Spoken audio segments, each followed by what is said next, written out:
You have the right to remain silent. Anything you say can and will be used against you in a court of law. You have a right to an attorney prior to or during any question. If you can't afford one, the court will appoint one for you. Do you understand your rights? When the wolf is at your door,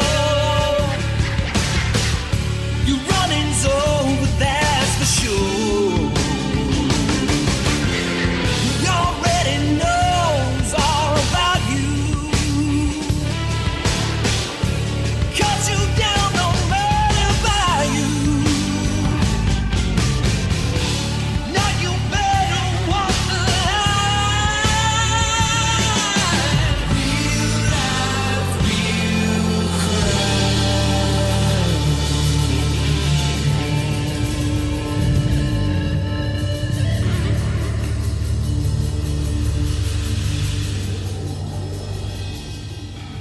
Warning, this episode of Real Life, Real Crime, the podcast, may contain descriptions of acts of violence or that of a sexual nature and should be for people that are 18 years or older.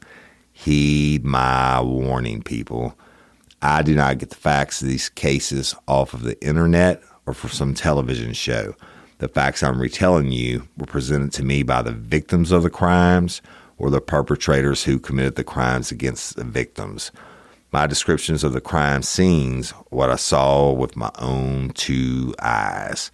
If you're going to get offended, please turn this podcast off now.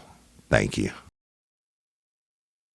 Hello, everybody, and welcome to this episode of Real Life, Real Crime, the podcast. As always, I'm your host, Woody Overton. And today is the day we begin the next hashtag Justice for.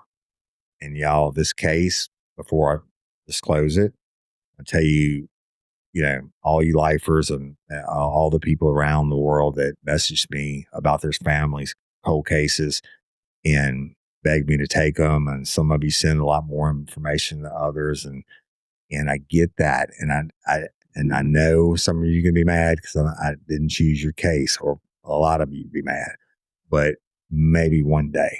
And I'm going to explain in a minute why I took this case, and you'll understand it as we dived into this case, what's happening, what's going on. But I apologize ahead of time that I have to be moved.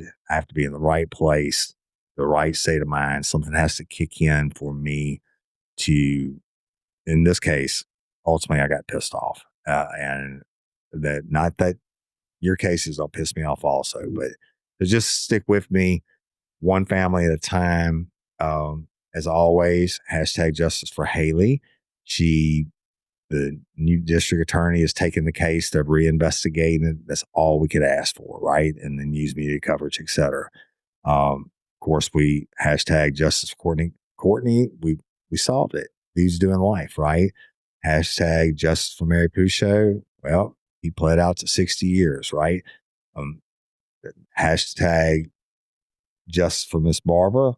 Well, y'all know the story on that one. That's the white whale, if you will. But please keep calling in your tips on her.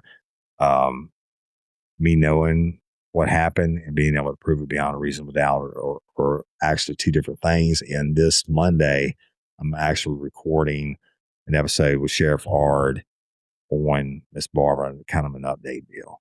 So that being said, without further ado, we'll go ahead and give you the name of the case now.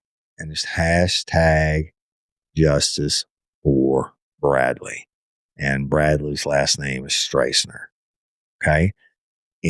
But for reasons that we've learned in the past, we want everybody to tag this case when you post about it, when you mention it, and you're going to believe me, you're going to be so fucking pissed when you hear all the stuff that's happened and hadn't happened, et cetera. And this is a wild and crazy case. But for expediency and ease, we're going to hashtag justice for Bradley, but it's Bradley Stracener. With that being said, I have in the new studio today. Hopefully, we won't have any technical difficulties. So it's hashtag justice for Bradley. His last name is Stracener. And in the new studio today, hopefully we won't have any more technical issues. I have with me Miss Morgan Baggett. Is that right? Yes, that's correct. Correctly. And so say hi to the world. Hello to the world, the whole wide world. Right. So y'all, this first episode, we're going to talk about how Morgan and I became acquainted and everything else. But this story, Morgan, it even has a unique twist on it as to why you're the one that's fighting so hard, right? Yes. And so we're going to get into all of it, y'all. Stick with me. You know, I got to tell the story the way I need to tell it. And this one is like an elephant. And how do you eat an elephant? One bite at a time, right? But I'm going to tell you this, and I'll say it again at the end of the show. We're going to work this case. And do I believe it's solvable? Absolutely. And guess what? The y'all, and we'll get into the details in a minute, but Bradley, in my professional opinion, has been murdered. And throwing this out there because I know the murderers are listening, and this is going to be blown up everywhere. We know that. But the murderers are listening. Fuck you. We're coming for you. I'm coming for you. And you should be very afraid. The best thing you can do, go turn yourself in now. Because out of all the cases I've taken, this is going to be punch you in your mouth because I'm coming hard. All right. And so lifers, stick with me. And we're going to get started on the story. So Miss Morgan drove all the way in from Leesville, basically, huh? Yeah, Vernon Parish. Which, if y'all, if you're not from Louisiana, it's just about as far away from me as you can get, right? Would it take you like 4 hours? Almost, yes. Yeah, and then you had some car trouble and everything else. New battery. Then I've done a lot of work over there at Fort Polk and stuff, so I know where it is. And y'all, it's on kind of on the Texas border and about midway in the state, as far west as you can go, almost, right? Mm-hmm. So they call us West Central, but right. Yep. So that's an apt name for it. So the mostly piney woods, Kishatchee Forest, yeah, and live then, right in the middle of it, right? And then Fort Polk, of course, would be the main. I would guess the main employer in that area, Vernon Parish. Most definitely, yeah. And y'all, we're going to be talking about Vernon Parish almost nonstop. So it's not a real populous area. Not a lot of people. I mean, it's compared to, say, give or Calcasieu or East Baton Rouge or something like that. 48,000 is approximately. In the whole parish. It's a very large parish in size. Very rural. Low in population. Right. Very rural. As far as population. And yes. I guess that 48,000 Fort Polk is the majority of that. Probably, yes. So, all right. So, where are you from? Right there. Pitkin, Louisiana. All right. Have a Pitkin address, but they just kind of stuck us somewhere because really I live in a community called Marlow, and it's about 6 miles from the military base, which is where I also work. Born and raised right there. Born and raised in Vernon Parish. Mm-hmm. And can I say, when we talk about how old you are? You look young. Yes, I am. I guess that would be offensive. I'm y'all 32. go check out our YouTube. This will be up on YouTube also. But go ahead. I'm 32 years old. Yeah, I feel older. You look young. I've lived 100 lifetimes. Yeah. Unfortunately, these kind of cases will do that. So you grow up in Vernon Parish, and at some point you meet Bradley. Yeah. Bradley Stracener. Mm-hmm. Right. So how did that happen? Well, I had actually met Bradley when I was a young girl, like 12, 13 years old. He was friends with my older cousins who they're all 4 years older. He was the cute boy. Yeah. Or whatever. Your first boyfriend? No, he was not. He was actually the second boyfriend ever. I married the second boyfriend I ever had. Okay. Yeah. But, so I'm a little girl swimming in my grandma's pool, and my friends are crazy over my cousins, and I'm crazy over my cousins' friends, and which is Bradley is, and it's just a little girl crush at that point, you know. And then time rocks on, and fast forward to I'm graduating high school, and Did y'all ever now I'm date him? 18. Did y'all ever No, date? they were 4 years. He was 4 years older than me. My cousins are 4 years older than me, and so when you're 12 and 13, 4 years older, that's a big deal. Yeah, that is kind of big. But when you're 18, right. you know, So you graduated from high school. Yep. What And happened? well, I was sitting, you know, just the backwoods story. I was sitting at my aunt's bar on the back porch, and Bradley pulled up and walked in. Yeah. And he stopped and looked at me and said, "Oh my God, you're Ben's little cousin." And I was like, "Yep." And literally that was all she wrote. For the next 7 years we were together. Wow. So tell me how it started that night, or uncensored. You know, we drank beer together. We went riding in the woods together. Yeah, country shit. And he was staying at his boss's house. Right. And he somehow talked me into going back to his boss's house with him. Right. But you know, so we're like snuggled up, and you know, of course, him being Bradley, who he was, he's so good looking and a typical man trying to get in my pants, and I'm a good girl, you know, really, truly to God. I was a good girl, and I was like, no, sir, you know. Well, there you go. So then y'all dated? Yeah, we dated. I met his parents. His daddy has loved me so much since day one. One time that man squeezed my whole cheek. What's his daddy's name? Mr. Sam, Pawpaw Sam. That's what me and my little boy call him. Okay. Pawpaw Sam. So Pawpaw Sam, and what's his mama's name? His mother's name is Tony, and Bradley has a stepmother named Karen who's married to Pawpaw Sam, and we call her Nana. Cool. And so y'all date, and you know, it progresses, and at some point you get married, or you get. Tell me about getting engaged or married. How that all work? He was working a job down in New Orleans, and I had never really traveled anywhere alone, but I took off down there in my little red Mitsubishi Galant, and I went to stay with Bradley against my mother's wishes, against my whole family's wishes. I was going to be with him. And he asked me to marry him down there. Yeah. And yeah, of course, I said yeah. So he walked through the door of the place we were staying one day, and he just stopped at the door, and I was standing across the room, and he pointed at me. And he said, literally, this was from out of nowhere. He said, "You're pregnant." What? And I was like, "No, I'm not." Yeah. And he's like, "Yes, you are." And I said, Bradley. Yes, Bradley. Bradley, walks in from work, and I'm just like, whatever. No, I'm not. And Bradley kept on for days telling me that. And, you know, it would have been easy to go get a test, but I was that sure that I was not pregnant. And so I just didn't.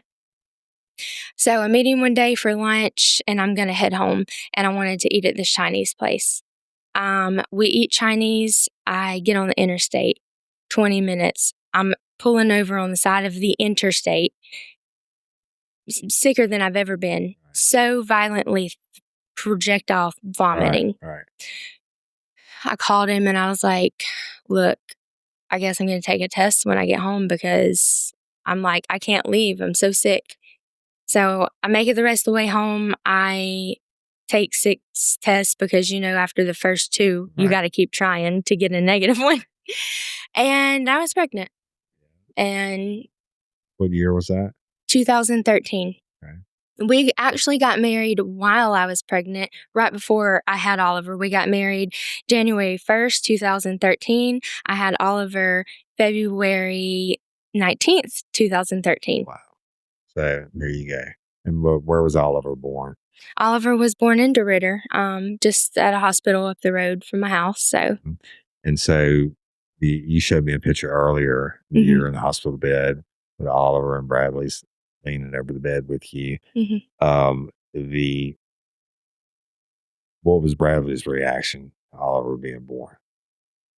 He when the day that we found out Oliver was a boy, Bradley actually jumped up in the ultrasound room. Like, he just jumped up. I think he probably would have had a similar reaction if it was a girl, but he threw his hands up in the air and he cried and he rubbed my belly and he smiled at me, and That's awesome. he was so excited. I think every dad, my first was a girl, but every dad secretly wants a boy first so they can have a Yes. hunting buddy and a fishing buddy and whatever. But so he's very excited, and he goes through the pregnancy, and Oliver comes. Where'd you get the name Oliver? Oliver is named after my great grandpa. And we're old country music fans, so his name is Oliver Whalen. And we had been Whalen's through my man. so many names. And we had one picked out, but I thought of Oliver Whalen one day, and I called Bradley. He was on the road working again, and I was like, look, I got one more name. He's like, but I thought we already picked, and I can't even remember what we picked. I was like, well, we did, but I think you're going to like this one. And I said it, Oliver Whalen. And he said, that's it. I love it. Don't call and tell me no more names. I love it. That's the one. That's awesome. And so we went with that. So I some questions about Bradley. Where was he born? Bradley was born in DeRidder. Another Vernon parish. Well, DeRidder is That's a neighboring close. parish. It's Beauregard. Well, how about West Louisiana Parish? Yeah, West Central. It'd be West Central Parish. And so he's born there. You told me who his parents were. And for the record, you actually, because a lot of podcasters would just jump in and shit for numbers or whatever, but you actually told them that you were going to be doing this. Well, we did in a roundabout way. We just didn't tell them who. So now the world knows. Yeah. And but that's okay. But I'm a victim's advocate, right, for the families. Even though sometimes family members are the ones that are involved. So many people guessed you, Woody, by the way. Yeah, well, I wanted to keep it on the wraps for obvious reasons. We need time to prepare. I need time to do more deep dive and figure out things. And you gave me that time graciously, and I appreciate it. I know it had to be hard for you. You said Bradley's born in DeRidder, grows up. Did he graduate from school or went to work? He went to school between Rose Pine and Evans. A lot of people in between and in those areas know him. West Central. That's Evans is actually as close to the Texas state line in our area as you can get before you cross over to Texas. How far are you from Toledo been? About 40 minutes, 45 minutes. So he goes to school there, and then at some point he goes to work. He went to a welding school, and then he started welding. Yes, sir. He worked for a local, it's called Parker Steel and Supply, and they're fabulous people, wonderful people. They love Bradley so much, and they think a lot about him. I talk to them fairly often, and they always want to know about Bradley, but he worked there for a long time. All right, so we'll get into that part in just a minute. So he worked there for a long time, and then is it that when y'all were together yet? We were together, yes. He worked there before and after. All right. So, and at some point he leaves there. You were married for how many years? We were together for 7 years. I can't even remember if we divorced in the summer of 15 or 16. Yeah. It's crazy what time does to a memory, but. Right. But so let me tell the story correctly. So you're married, you have Oliver, and he's working. At some point, sugar starts to turn the shit a little bit. Yes. We're going to get this. First of all, we're not going to lie. No. We're not going to sugarcoat anything. We're not here to do that. That's exactly right. So at some point, first of all, before we get that, what was the favorite thing that Bradley had you cook for him? Really, that man loved he loved anything. He both of our favorite meals was what am I trying to say? So it's rice and gravy. It's hamburger round steak. Yeah. And rice and gravy, and probably black-eyed peas, mac and cheese, cornbread, and the boy could eat. There you go. So and a cake. Oh my Lord! If I baked a cake for for dessert. There you go. So y'all hear my accent, totally different area of Louisiana from her accent, of which I'm listening to, which is really almost Texas. Also, the fact that I said cornbread. Yeah, well, but I just heard it for the first time. So, you're married. You're both young. How old were you when you're married? It's 25, 10 years of you're young 20s, right? 13. So he was born in 89. I was born in 93. Yeah, 19. 89, I was in 19 years old is Yeah. when I got married. Okay. He's 4 years older. Nothing wrong with that. People do it every day, Yep. right? And then so you're married. He's working, making a living. Life starts happening. At some point, tell me about Bradley's sliding into the dark area with drugs or whatever it was. Tell me how it progressed. He just kind of started staying away a lot, you know. He would say, "I'll be right back," and 8 hours later, you know, he's still not back. Or, you know, of course it wasn't that long at first, but there was signs. And I know the signs. You know, I've loved family members that had drug issues all my life. I knew, and I was kind of in denial, or and I would catch him in small white lies, and then he started to lie even when he didn't have to. Yeah. And then we started having some pretty serious money issues. Mm-hmm. Let's talk about it. Said money's. I mean, dope has to be bought, right? Yep, exactly. What was his drug of choice? Well, I think it was meth. I know it was meth really a lot, it was but really blowing up then. he liked pills too. If he Xanax, as I know, is another choice of his. And so he's sliding in. At some point, he even starts to take money basically away from you and Oliver. Yes, right? exactly. And stuff like that. Typical drug addict behavior, right? But y'all, everybody that gets murdered, not everybody that gets murdered is church going preachers, right? And 98% of the cases I work, narcotics are involved in some way. Narcotics is drug addiction is a sickness, and it is a learned behavior. It gets out of hand. You think you control it, and then you don't.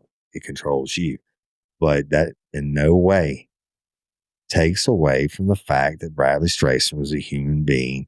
He was a husband. He was a father, Oliver, and he's a son. His parents, I'm sure he's a friend to many. He was loved by so many. Did he have any brothers and sisters? Yes, he has 2 sisters and 1 brother. Yeah. Okay. But people get tired of messing. I don't know. And you and I have not talked about this part, but you love them and you love them, and then the behavior goes on. You're praying for change. You try to get change, and they'll hit a wall and say, "Oh, I'm gonna change," and whatever. You want to believe in it, and then the cycle starts all over again. They go back, but they're human beings. I held on. You're exactly right about that, Woody. I held on for far too long. Even after I divorced him, we still kept seeing each other. My family. You were hoping. Yeah, I just loved him. I loved him so much. I still do to this day. What you didn't like was the addiction. Yeah, because he was destroying it. It was destroying our family. Absolutely. And the life that we were supposed to be having. That's exactly the point. Destroying the life that you're supposed to be having because you're young, you're working. And he's actually, Welton is a great trade to have. Fabulous. It's taken away from his daddy time. It's taken away from his Morgan time. But tell me this, and we haven't talked about this. How was he as a father when he was sober? He was a wonderful father. He had so much patience with Oliver, and Oliver is incredibly smart. Bradley could do anything, build anything. He could figure out anything, and Oliver is so much like his dad. But the time that Oliver spent with him back then, 4 years old, Oliver's under a hood with under the hood of a truck with his dad. And Bradley let him do things. He literally put the tools in his hands, and he was patient enough, no matter how many times it took, to help Oliver. Yeah. And I saw that. That's a daddy's love. Yeah. And you just lost your daddy recently, right? Yes, on May 4th. And I think my daddy, I lost one like the day, 2 days. I'll look this up. So you lost your dad and I lost mine I got to have mine for a lot longer than you did. Yeah. Right. And then I think about poor Oliver, what circumstances are what they are. Bradley's addiction, got the best of him, and I get that. But he sounds like, you married a good dude, right? You dated a good dude. He had a good heart. And had a good heart. People liked him. He had people that loved him, but he had friends and he worked. And he had good friends and good people. He didn't only have that drug crowd. There were so many people, good people, genuinely cared about him. The drug crowd friends aren't really your friends. No. You're all living the same lifestyle, and you think that you're super tight and all that. That's the biggest pile of shit in the world. It's the true friends that you leave behind because you're choosing their narcotics over. And that's just, unfortunately, that's what happened. But he was a good daddy. Yeah. And before the addiction came on, was he a good husband? Yeah, he was. We had so much fun together. Right. We loved to do all of the same things. But tell me about just a couple quick ones. We just fishing all the time. There you go. Riding in the woods constantly, doing anything, Right. If it rains, we're going to see how much the creek rose. Right. Slow. This is looking at a picture right now of him and my baby sister in a garden. Right. Gracie, my sister, was our baby before we had a baby. Right. Gracie went everywhere. And Bradley loved him some Gracie, and Gracie loved her some Bradley. Yeah. And how old is Gracie now? Gracie is going to be 21 in September, but she was just a little girl. But there you go. When we got together. There are a whole lot of people that love Bradley outside of the drug head crowd, right? So y'all, again, this wait, got to hear what happens in this story. Now, I believe Bradley would have ever been murdered had he not been involved in narcotics? Absolutely not. But that's the way God let things work out. But he's a good dude, worked hard, was a good daddy, and ultimately made some poor choices that sent him in the wrong direction. And y'all got divorced because you'd had enough, right? And then now you're going into got to protect Oliver mode, praying that he gets out of it and all that. I knew I had to take care of me and Oliver, and that was one of the saddest days. Was me just finally saying it out loud to myself in my bed. I said, I'm not Jesus, and I cannot save Bradley. And that's what I was trying to be, was his savior. I was trying, and it was killing me. I was losing myself and not taking as good a care of Oliver as I could have been, right. So. And I get it. Second saddest day was walking into that courtroom to divorce him. Yeah. Well, everything happens for a reason. And unfortunately, it's going to bring us to the next part of the story. So when y'all were divorced, did he have any visitations or anything with Oliver?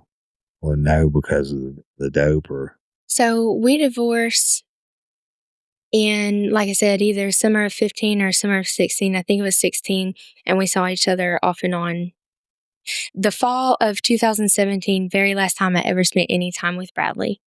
And very shortly after that, Bradley ended up in jail. And all right, tell me about that. What do you get?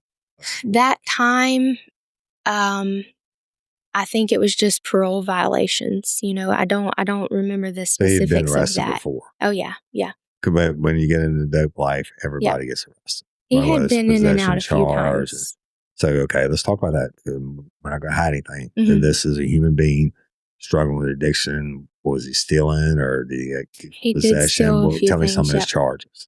He had some theft charges. right? 'Cause you got to supply the habit.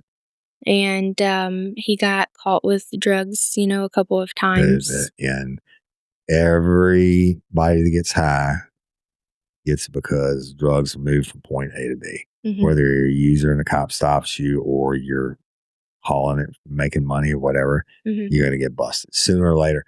Cops only have to get lucky once. You got to get lucky every day. Mhm. And I'm not excusing. I've arrested 10,000 people for dope and for the theft and the different things that this all, I mean, about 90% of crime all ties back into dope. Yeah. And some of the best people in the world, they get inside and they get locked up and they dry out and then they're going to be straight. And then you see them in the jail because you bring Mhm. somebody else in and like, hey, Mr. Woody, how you doing? Da, da, da, da.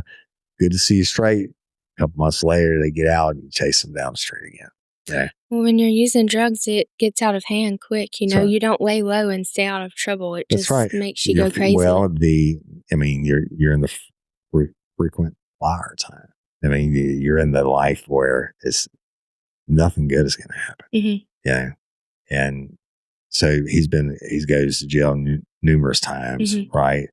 For a plethora of different reasons. And, so you're saying that, what were you telling me?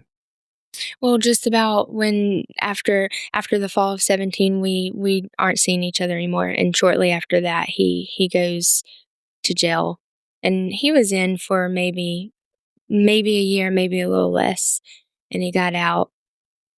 And a couple of months after he got out, he contacted me. It's 2018 by now. I don't remember which part of the year, but he contacts me and says that he wants to see Oliver. Yeah. So I said, okay. I told him he could. And he had been not around for so long, and I'm thinking about Oliver and I don't want to make him sad. And this is a difficult conversation. This part is. So I told him, yeah.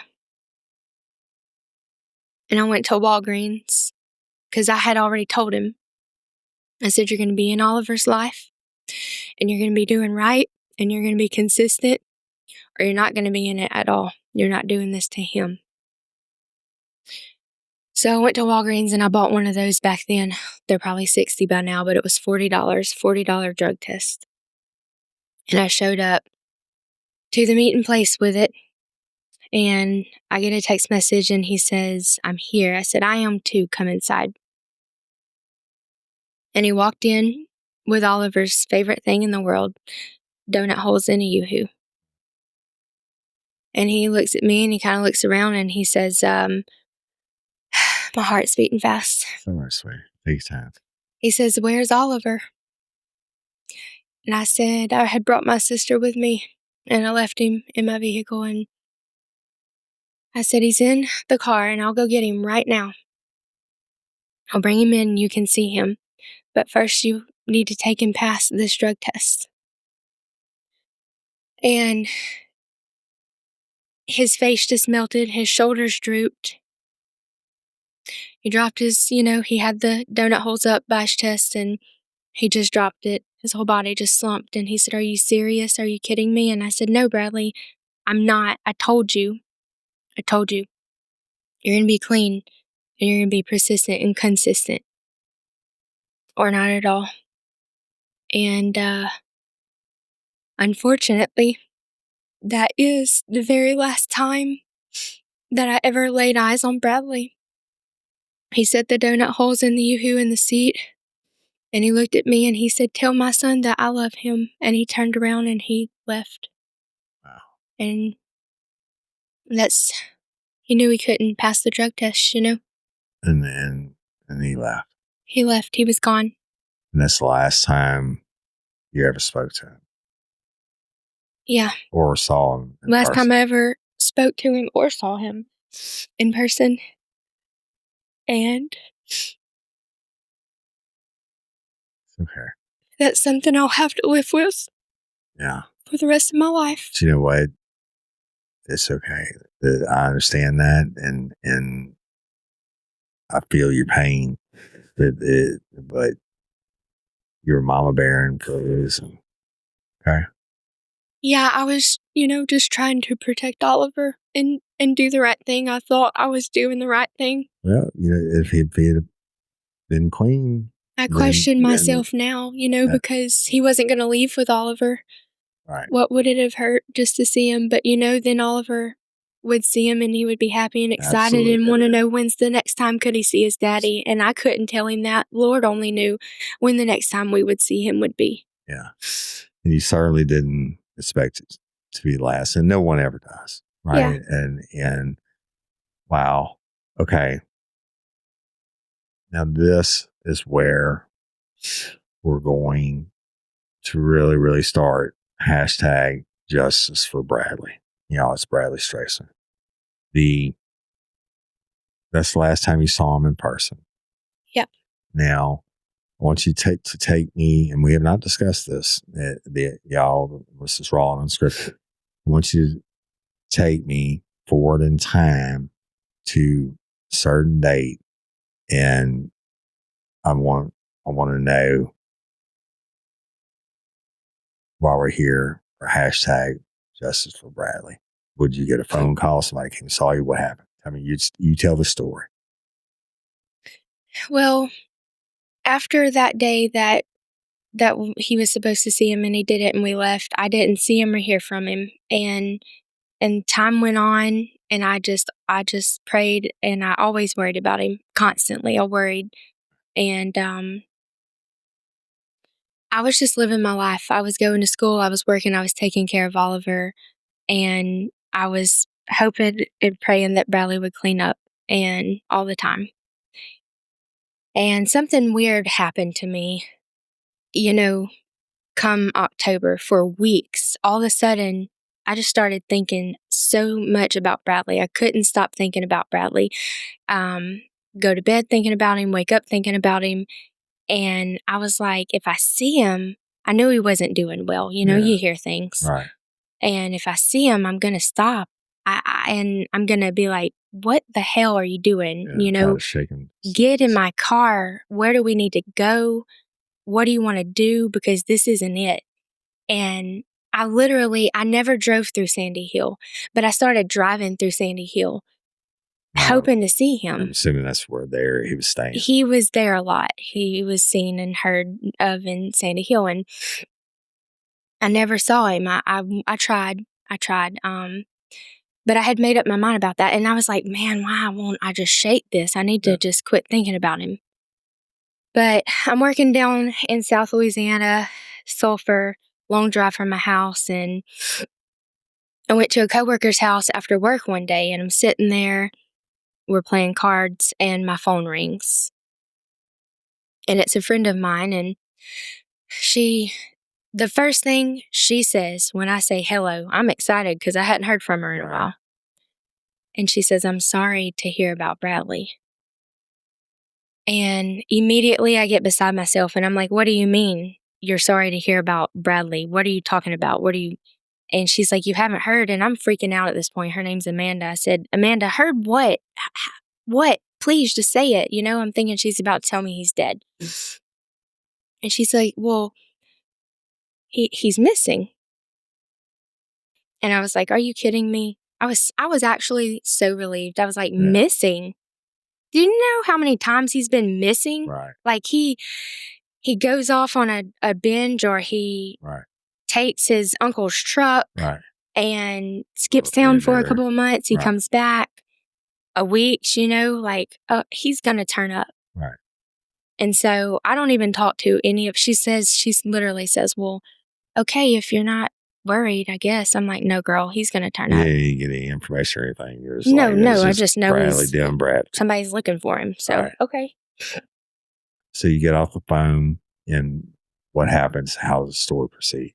I'm not too worried. You're not worried. Just same shit. Same drug addict behavior, right? I don't even call his family. I don't. He through the whole time I stayed in contact with his family, whether Bradley and I were talking or not. But with his dad.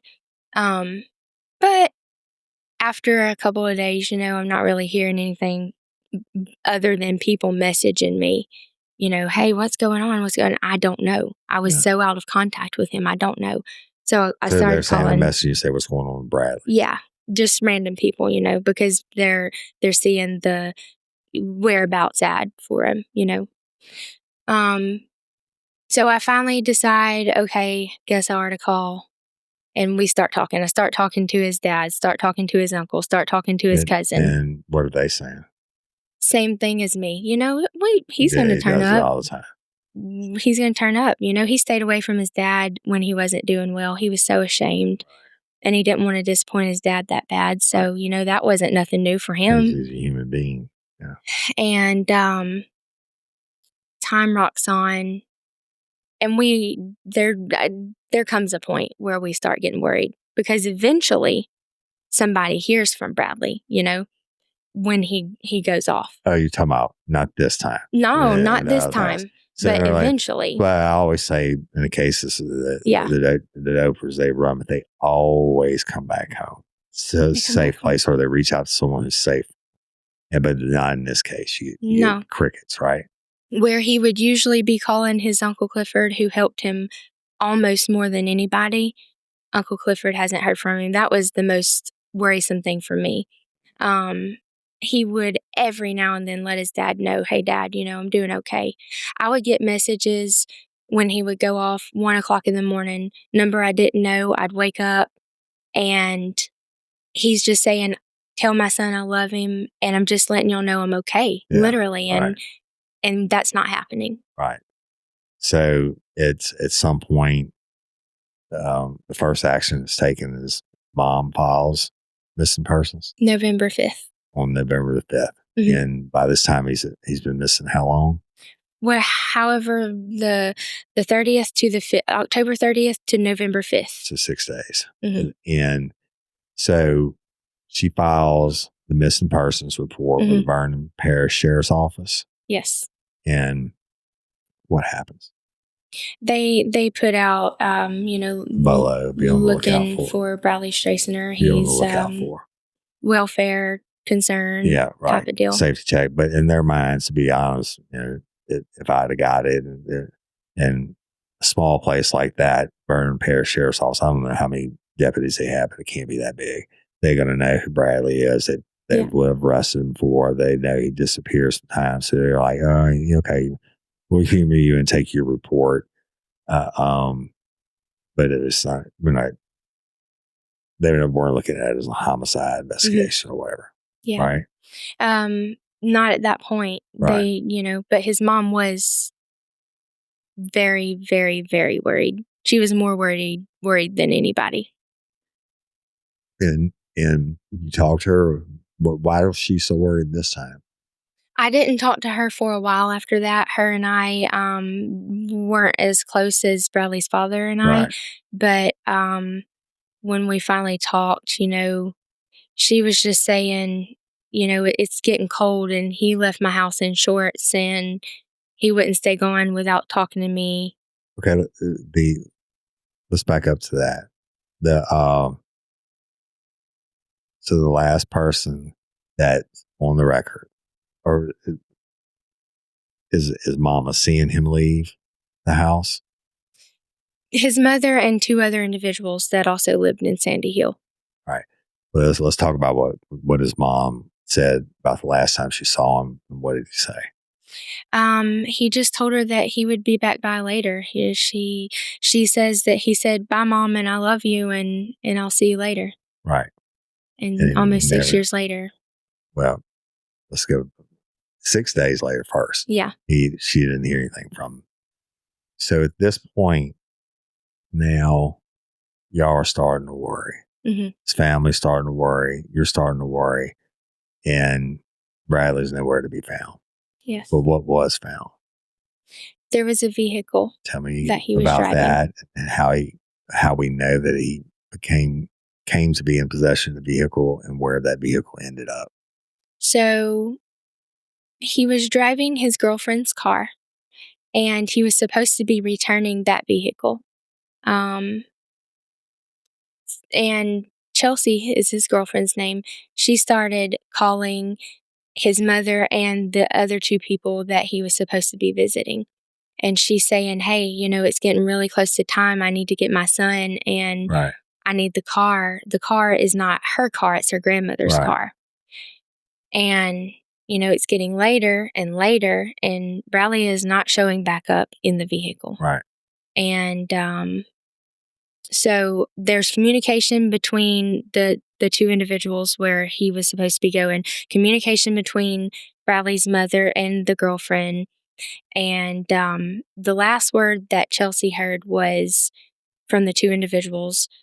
He said he's coming. He's going to bring the car back. He says, okay. She's calling them because Bradley does not have a phone. Right. And I would assume these two individuals, she's going to be like, I'm going to report this motherfucker stolen. She did say that. And I was just guessing because I've worked these cases, and that it might have been a crack loan or a meth loan or whatever. Hey, give me the car for the day. Here's a bump for you or whatever. And I'm not saying that's what the case was, but obviously Bradley had possession of the vehicle. He doesn't have a phone. Chelsea's reaching out like, but hey, I'm about to call the cops and report stolen because you're not going to leave me not picking up my daughter, and my grandmother's going to, whatever. Exactly. Bad shit's going to happen. And these two individuals tell Chelsea that Bradley said he's bringing the car back. Yeah, that they're relaying, the message. Chelsea never talked to him. No. She's just getting a relayed message. And then what happens with the car? Well, what she was afraid of was that her family also was going to report the car missing. Yeah, and she needs to get her son, and she doesn't want them to do that. Right. So when he doesn't show up, she had no choice but to tell them. Okay. There's some individuals that live up the road at a dead end from the house that he was visiting. They pull out of their driveway to go to town, and there's this random vehicle sitting there. And it's backed up to a gate. The gate's closed. The key's in it. And they're like, that's weird. There's nobody that lives back there but them. Right. They go to town, and they're gone all day, and they come back, and the car's still there. So at that point, they decided to call the sheriff's office. Right. And they said, hey, there's this car just sitting here. It seems a little suspicious. Y'all should come check it out. Well, in the meantime, Chelsea's family had already reported the car stolen. Right. So when they get that call and go see the car. Boom. The 29. That wasn't it. So they had deputy response. They run the license plate. Yeah. Get the alert. This is a stolen vehicle. And they call the family and say, hey, we know where your car is. And you can come and pick it up. Now, this is October 31st that the car is picked up. And that's still 5 days before Mama reports. Before the report. So they come and pick up the car. No Bradley. Mm-mm. Chelsea never hears from Bradley. You don't hear from Bradley. His parents don't hear from Bradley. Nope. Oliver doesn't hear from Bradley. Nope. No one hears from Bradley. Not and this is October 31st, 2019. No Bradley. Nope. Where's Bradley? All right, lifers, we're going to end this episode because it's been an hour. I want you to get a taste. Bradley Stracener, human being, the father, the husband, the son, the friend, the worker, human being, real dude, real guy. I'm sitting here looking at his pictures, and he's loved, right? Narcotics addiction happens. No one should be having it like this Morgan driving all the way across the state to come record Bradley Stracener's story and open this case the way it should be opened. And we're going to handle it the way it should be handled. But no one deserves to go through that. And we're going to need everyone to like, and share these episodes. And yes, I'm going to open a tip line. And that tip line, y'all, as in the past cases that we solved together, the tip line, you can remain totally anonymous or you can give me all your shit. I don't care. I do not have to report it to law enforcement. I'm no longer a member of law enforcement. You can tell me anything you want to tell me. It could be anonymous, but I'm going to look into every single tip. I'm going to flip every rock and I'm going to work every lead until either I get off of it because I disproved it, or I'm going to stay on it because I can't get off of it. And that's called working a case. And y'all, there's so much more that we'll get into in the next episode that happens in this case. And you're going to die when you hear, I mean, there are a lot of things that happen that are very unusual and out the box on a case like this. But then, and I was like, yeah, that's really interesting. And I think we could do something with this. But there was one night around midnight when I was laying in bed and I'd gone on like a 3-hour Bradley Stracener trip and in the watching every news article and everything else. And there's a lot. And watching all of Morgan Baggett's TikToks, it's under Where's Bradley Stracener, right? Yes. TikTok. Yes, it is. But and then I just hit a certain point. I was like, what the? And then I just started messaging Morgan in the middle of the night. I said, it was a long text. I said, I hope you're sleeping and getting rest. I said, now I'm pissed. And this is fucking ridiculous. And I said, do not tell anybody I'm coming, but I'm coming. And don't tell anybody we're taking this on. I need some time to work things out. It's been a couple of weeks, right, Morgan? A couple of weeks ago, wasn't Yes, it? sir. That text. And I needed more time to get into it. And Morgan and I have been communicating nonstop. And there's just so much to the story. You've got every story. It's not like it's a competition, right? Corny Coco's or Mary Pichot's or Miss Barbara's or Haley's or whatever. Every story is different. This one has more twists and turns than you could ever believe, and including other murders. Okay. And believe it or not, I don't like to do it. I bleed blue. Been a cop my whole life. We got some cop shit we got to deal with. And that I don't choose to fight these battles. Sometimes people are so fucking stupid that these battles have to be fought. And yes, you're all going to get pissed off. But I need you to please continue to listen and share. Share hashtag Justice for Bradley everywhere. Every post when you start commenting, hashtag Justice for Bradley. Now, when you go to Morgan's TikTok, and Morgan, I don't know how all that really works. I know I, have a pretty big following, but you did a video in the last, since I told you I was going to take the case. Mm-hmm. You did a video hinting that was coming out and it got over 200 some thousand views in a couple of days, right? Yes. So Bradley's made his choices, the drug choices, but he's still a human being. And I'm telling you, Bradley is deader, and I hate to be crude, but I'm just gonna say he's deader than shit because he is. My professional opinion. Just wait, all right, just wait. But to the people who did it, best thing you can do is turn your ass in now, all right? Because we're not gonna stop, and you don't know who's gonna flip on you. I already have tons and tons and tons and tons of information, but one bite of the elephant at a time. Miss Morgan, thank you for sharing your story. This is exactly why I don't script shit. I don't want to know ahead of time. Your story about the last time you saw him holy shit. You had never heard that I before? I did never heard it before. And, you know, stuff like that. I didn't know. I knew where the car was found, but I didn't know that they had driven out and seen it and it came back later on. It's all the stuff. Mm-hmm. And I think that makes for a better story. And y'all, when I say that, I mean, get you invested. All the lifers invested in Bradley Stracener. Hashtag justice for Bradley. And I love and appreciate each and every one of y'all. Morgan, thank you for being here.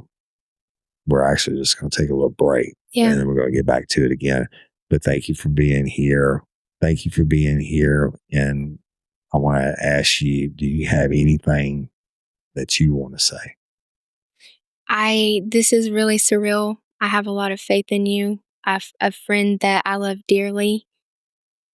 I think on her list, you're next under Jesus, just if we're being honest. And I'm very thankful to be here, and it's surreal. I do always try to keep my composure, but when I told y'all that little story about the last time I saw Bradley, I can't help it. Sometimes it comes out of my eyes. This is all about being real. Real life, real crime, and crying is totally acceptable. All right, and so is anger and everything else, and we need that because Bradley had been a good dude and a good father and a good person before he got the addiction. Then we wouldn't be sitting here. You didn't have that anger and stuff built up inside of you. Hey, y'all, the next episode, we're going to really start to talk about why, after all these years, it's the ex-wife, Bradley Stracener, who has been carrying this torch and pressing this fight.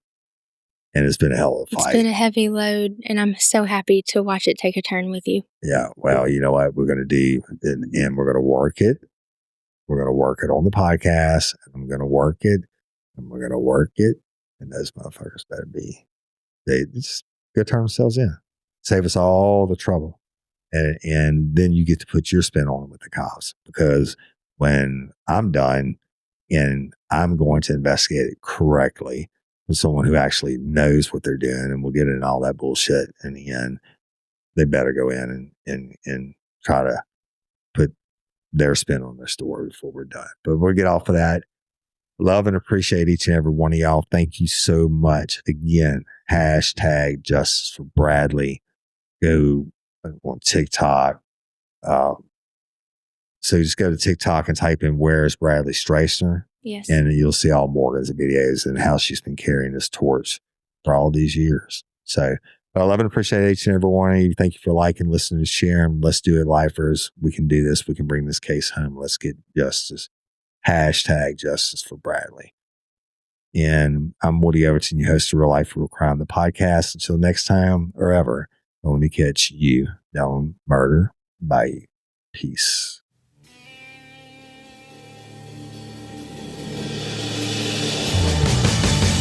You have the right to remain silent. Anything you say can and will be used against you in a court of law. You have a right to an attorney prior to and during any question. If you can't afford one, the court will appoint one for you. Do you understand your rights?